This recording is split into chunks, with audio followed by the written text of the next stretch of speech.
In the last 2 days, I have sourced over $1,000 worth of items to sell on eBay from only 2 thrift stores and 1 garage sale. I have already processed and listed the majority of the items I've found over the last 2 days, but here's a Bosch UM3 universal mixer. I'm gonna actually sell all the parts individually, should get just over $200 for it. We have both these receivers that sell for about $100 each. That remote goes to the Yamaha. We have this that goes for about $50. We have another $50 here in the CenturyLink. These shoes are actually really dope. They go for about $70 to $100. They obviously go for more during Thanksgiving. I was also able to find 2 Cuisinart food processors that I have stripped down into parts that will end up selling for about $80 each after everything's said and done. And for just $100, I was able to find this Bose AV35 system with its OEM remote that sells for $130. These speakers that sell for over $125. The cords to those speakers that sell for over $100. Some excess cable that sells for $40. And finally, this big old subwoofer that sells for about $150. Oh, sorry, and I realized the first unit that I showed you by itself sells for about $200. Then a little disorganized back here, but I got some decent bats. If you know, you know, red lines are really awesome. We also, Mako is also very good. The Easton Mako is great. The CD changer by Sony goes for about $70. And then we have this filter queen. Gonna do a ton of different parts here. I spent $55 and I got a ton more stuff. But yeah, should make some decent profits. But I want to talk to you guys today about sourcing, tips on how to do it better, and all that good stuff. Also, yesterday, a contact that I have previously done business with sold me some Oakleys, Maui Jims, and Ray-Bans. I was able to get, I think it was 21 pairs of these for $100. I was also able to get, about a week and a half ago, 18 digital cameras from a storage unit contact that he sold to me for $105. I'll go ahead and roll that clip real quick. Well, that went well. So we ended up getting 18 cameras. There's about 9 digital cameras. Then there's 6 camcorders, which aren't worth as much as the cameras, and then just 1 little Sony Walkman. All of these I got for $105, and there are 18 pieces. Not sure if I already said that or not. And then also yesterday, I got a Olympus recorder, an Olympus camera that has an XD card that's worth $30 by itself, and this Bushnell Tor 3V V3 golf rangefinder. That's worth about $80. The camera's worth $40, the SD is $30, and then this voice recorder is $20. And then I can do a future breakdown on this if you guys are interested. But yeah, really good stuff. I got all of this stuff because I tell people I'm a reseller. So another reseller gave me this for free. I got all of this profit for free. And then this is just a, what's it called? A storage unit contact that I've built over time. So let people know. And just a few weeks previous to that, I was able to get a ton of AirPods Pros and regular AirPods from a casino storage lost and found. They auction these off or sell them to private dealers like myself after they have been sitting for 90 days or more. These, as you know, sell extremely fast, as I've been showing you right here in the video. You definitely want to make these sort of contacts, and that's exactly what I'm going to be talking about in this video. We're going to go over a ton of other tips, but I'm really excited to give you guys some tips on how to source better, how to source better items for more profit, how to establish connections, use psychological tips when you're dealing with people, and how to maximize your profits and change your life. I say this a lot, but I truly mean it. I want you guys to make more money than you ever have and spend more time with your family than you ever have. So let's get learning. So many things go into being a successful reseller on eBay and Amazon and various platforms, which we talk about frequently on this channel. But the most important one by far is sourcing. Having an inventory and SKU system is important. Having correct titles, using awesome keywords, item specifics, all of that stuff is also very important. Understanding your shipping policies, making sure that you're saving money on those rates and getting your items packaged perfectly to where they get to your items where they get to your customers in good condition is also extremely important. but none of that trumps sourcing good items. Now, anyone can go to thrift stores, yard sales, flea markets, and estate sales and buy a ton of items. Literally anyone can do that. But what separates a successful, profitable reseller from others is their ability to find profitable items that move at a fast rate. I have hundreds of hours of content by now on this channel talking about sell-through rate, what's a profitable item, which items you should be looking for, and which ones you should leave behind. So I'm not gonna talk about this in this video. In this video, I just wanna talk about tips on how to get those good items that I talk about frequently. So if you don't know much about that, if you're kind of new to this channel, go ahead and watch some of my previous videos after this video to find out what are those fast sell-through rate items, what I mean by fast sell-through rate, and just soak up some knowledge on which items you should be looking for. But in this video, as we're getting in right now, I'm gonna teach you guys how to get them. All right, ladies and gentlemen, we're gonna start off a bit controversial here. The number one way to separate yourself from other resellers is to work on your positivity and mentality. We have all heard the saying, look for yellow cars, find yellow cars. I know it's not just that simple, but I promise you, if you look for excuses and negativity, you will find excuses and negativity. And if you look for wins, you will find wins.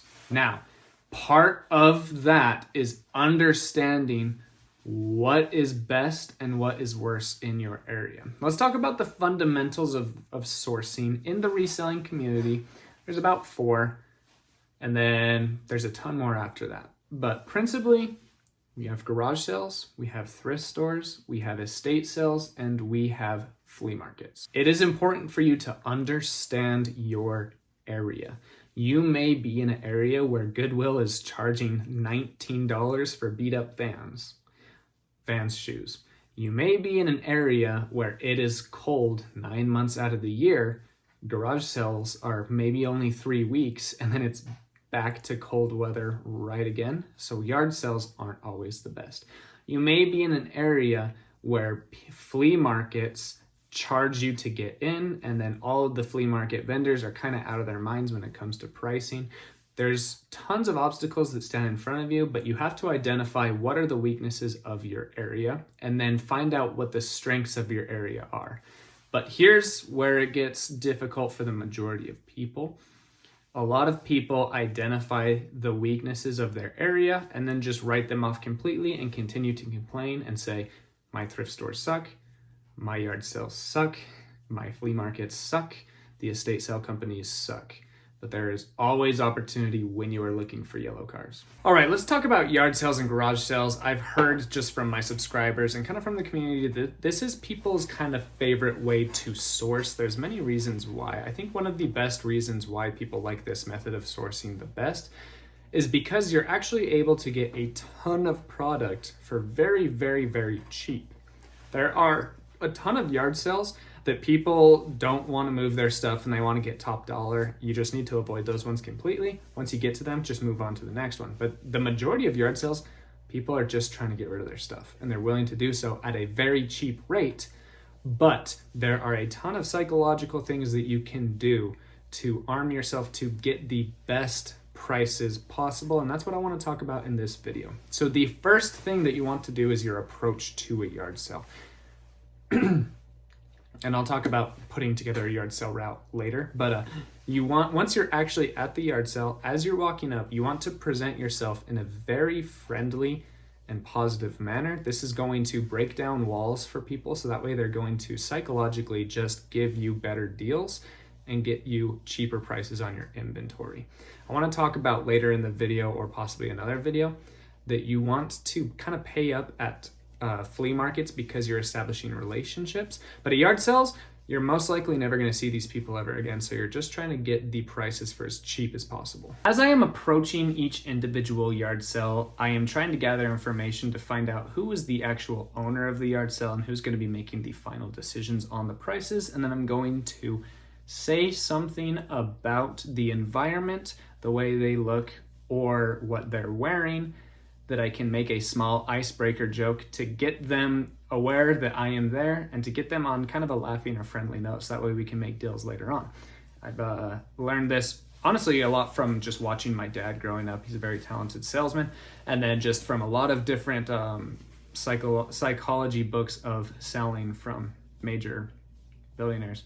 So if I see that they're wearing a Lakers jersey, I'm immediately here in Utah, I'm going to make a joke about how Kobe Bryant destroyed my Jazz team in front of my eyes as a 9-year-old, and I'll never let that go.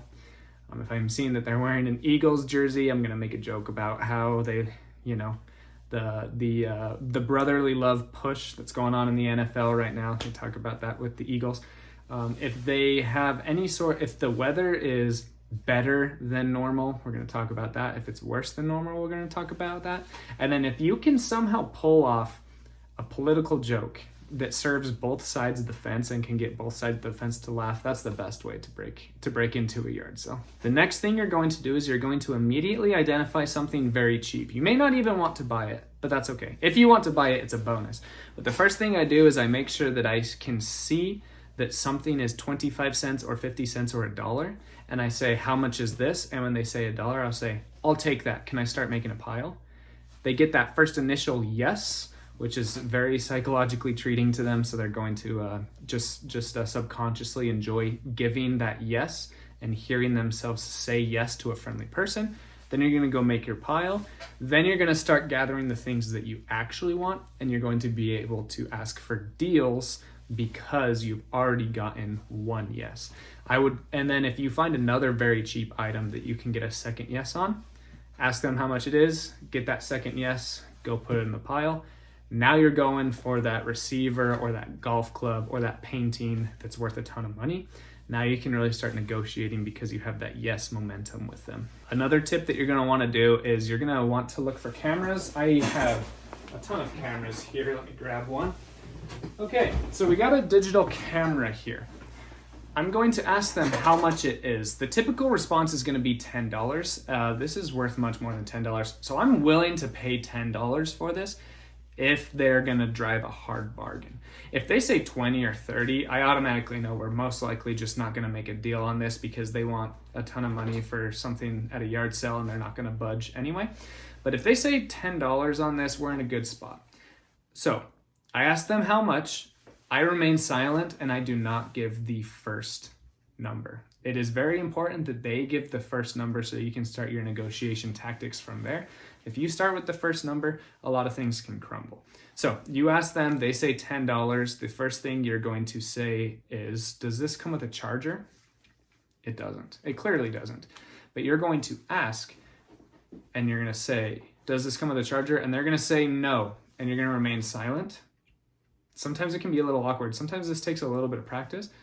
And eventually they're going to be like, yeah, so I don't have the charger. So, do you want to do 5? And then from there you can say yes, or you can take it even a step further, which I do. I usually get cameras that start out at 10. I get them for 3 almost every single time. Because after that question, I say, does it work? When was the last time you turned it on? No one has used this camera since 2011. They say, oh, man, yeah, I don't even know. They're like, okay, sweet. Well, since you don't even know if it works, does this $3 work? A lot of times, about 50%, no, more than 50% of the time, they'll say, yeah, whatever, just take it for $3. A few times they'll be like, no, I think 5 is pretty fair. And then be like, okay, sweet, give them 5.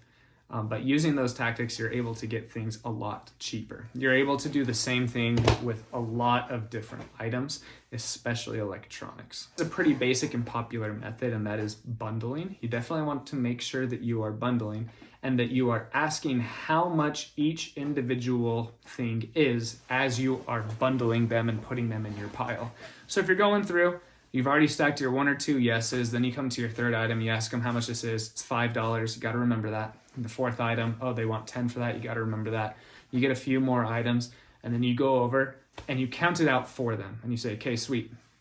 So you said this was $1, this was $1, this was 5, so we're at 7. You said 10 on this one, so we're at 17. You said you wanted 3, so we're at 20, 25, 30. You wanted 3 on this, 33. Okay, sweet, so we're at $33. Can you do 20? And sometimes that's hard to ask, but if you can do that, they're gonna feel a little bit awkward. They don't want you to just go ahead and put it all back. So they're gonna be like, I don't know, can you do 30? And then you save an extra $3 on top of all of the stuff that you already got a good deal on. and then you're able to just put it in the back of your car and drive away. Another tactic that you want to use when you're yard selling is you want to ask for more, okay? So you see a lot of popular YouTubers ask for video games. Everyone's always looking for video games. It's a profitable niche, but it's definitely lost a little bit of its luster. I ask for remotes, and I almost always get them for free.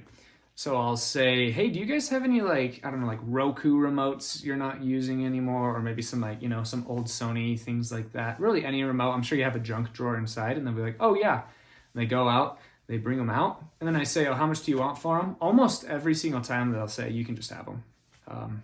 And you can do that with everything. Now, the more valuable things that you ask for, the less likely that they're going to give them to you. They're going to go get them in the first place, and then the less likely they're going to give them to you for free, but you can still get good deals on them. So when people ask for video games, a lot of people will go inside and bring out video games, and then they pay for them.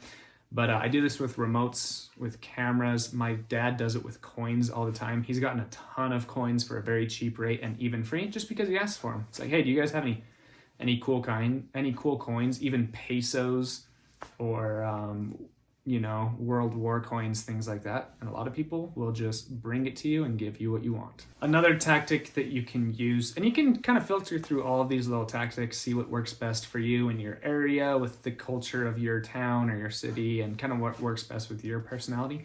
I also like to ask how much something is and then do a very abrupt high valuation joke cutoff, where I'll be like, okay, so how much did you want for this camera? Like $500-$600, and then kind of chuckle. And then immediately their brain will just kind of subconsciously kind of scramble for a minute. And they'll be like kind of frozen, be like, and then you can be like, nah, I'm just kidding. I normally pay like $3 or $5 for this at normal garage sales. And then they'll be like, okay, yeah, 5 is fine. And then you can just piggyback off of that 5 of, sweet, does it have the charger? Have you turned it on? Things like that. All right, I don't really have a name for this one. I guess we'll just call it, the deflect. I don't know.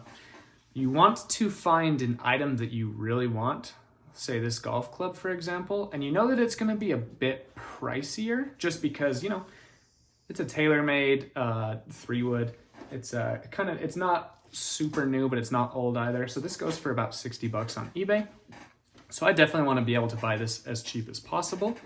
And then you may see this New Wave oven, and this may be something that they perceive as more valuable, so they're going to want more money for it. So what I would do is I would act like I really want this, and then I would throw in the golf club on top. So I would ask, hey, how much do you guys want for this New Wave? There might already even be a sticker on the top that says 50 or 25 or 30, whatever it is. And I'll say, how much did you guys want for the New Wave? And they'll say, $30, and I'll be like, ooh, okay, yeah, that's a pretty fair price. I don't know if I wanted to pay that much, but I think I could. So yeah, would you also just throw in this golf club for $5? Almost every time they'll say, yeah, sure, that's fine. Then you keep walking around the yard sale for a while. Maybe you pick up 1 or 2 more items, and then you end up putting the New Wave down. And then you go to them and you're like, okay, well, I thought about it. I actually don't really need the New Wave right now. So just here's $5 for the golf club and $2 for the shirt. And you just give them $7 and they just always take it. So I don't know what I guess we'll call that the act interested in another item to get a better deal on the one that you actually want method. But I use this one all the time. It works very well. The next method that you can use to get slightly better deals and prices at yard sales is the kind of inconvenience for me doing a favor for you type negotiation. This works especially well on bigger items. You ask, hey, how much do you want for that subwoofer? And they say 25, and you're like, man, yeah, I don't know. I'm tempted. I really am tempted at 25. I don't know if I could do that, but man, I probably shouldn't do this. You know what? No worries. If you can't do it, that's fine. Just let me know. But if you could do it for $10, I probably shouldn't even do that. But if you can do it for $10, then I can take it off your hands. And then a lot of people will, try to meet you in the middle because that's the most common sales tactic in America for some reason. They're like, I can do 15. You'd be like, I just really shouldn't. Are you sure? Yeah, okay, let's just do it for 15. Just don't tell my wife. Things like that. Another tactic that you can use on people that are just being a bit more stiff and you're not getting a huge discount out of them, this typically happens with video games, is I just like to do the upfront, hey, I'm here for business, I'm a reseller tactic. So I did it in a video a year ago where I was buying some video games off of this guy and he wanted pretty high prices. And I told him, here's the deal, man. I can't do that price. That's higher than I wanted. I actually, resell. I have employees, I have overhead. If I did this deal right now, I'm barely gonna make like maybe $8 or $10 off of this $200 purchase. I can give you $100. I'm still not even gonna make that much money, but it's gonna keep my lights on, pay my bills, and it's gonna keep my employees with a job and having things to do. So if you can do 100, we can do that. That's another tactic you can use as kind of a last-ditch effort. That worked in my previous video that I'm referencing to, but it doesn't work all the time because usually that's just like a straight shooter. Hey, listen, we haven't been able to make any deals or progress yet. Here's just one last chance. Another very simple one you can use is just asking for a nice guy discount. I'm actually shocked with how often this works at yard sales. If you ask for something and they say $5 or $10 and you say, sweet, yeah, I can do that. Is there a nice guy discount? A lot of people will just be like, yeah, sure, you can have it for $3. A lot of entrepreneurs actually use this as a tactic to become better salesmen and become more comfortable with rejection. Every time we go to Starbucks or McDonald's or Little Caesars or Walmart, we say, hey, can I have a 10% discount? Because 9 out of 10 people will say no. And you're like, okay, no worries. And then you just pay for your items. You just get used to that rejection. And over time, you're just really okay with people saying no to you.